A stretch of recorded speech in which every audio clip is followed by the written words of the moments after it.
રાજકોટમાં વધુ એક બોગસ બિલિંગ કૌભાંડનો પર્દાફાશ કરવામાં આવ્યો છે। ક્રાઇમ બ્રાન્ચે સૌરાષ્ટ્રનું મોટું જીએસટી ચોરીનું કૌભાંડ ઝડપી પાડ્યું છે। આ મામલે 15 પેઢી સામે ગુનો દાખલ કરી આ જીએસટી ચોરીના કૌભાંડમાં સંડોવાયેલા અડધો ડઝન શખ્સોની ધરપકડ કરવામાં આવી છે।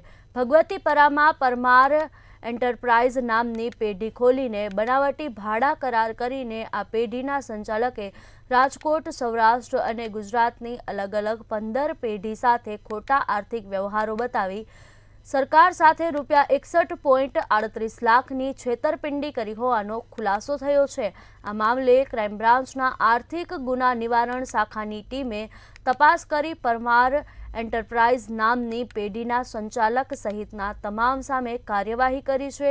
ત્યારે સૌથી વધુ કૌભાંડ મહેશ લાંગાની ડીએ એન્ટરપ્રાઇઝ નામની પેઢી સાથે મળીને આચર્યું હોવાનો ખુલાસો થતા હવે પોલીસ જેલમાંથી મહેશ લાંગાનો કબજો मेड़वी पूछपरछ हाथ धरશે।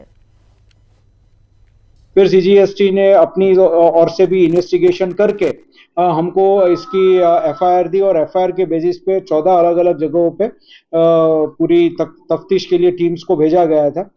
ये खास करके राजकोट सिटी और रूरल एरियाज की ये कंपनीज है। उसके अलावा भावनगर, महसाणा, अहमदाबाद, गांधीनगर, जूनागढ़ और गिर सोमनाथ और सूरत के अंदर ये कंपनी स्थित है, जहां से हम लोगों ने इंक्रिमिनेटिंग एविडेंसेस कलेक्ट किए हैं।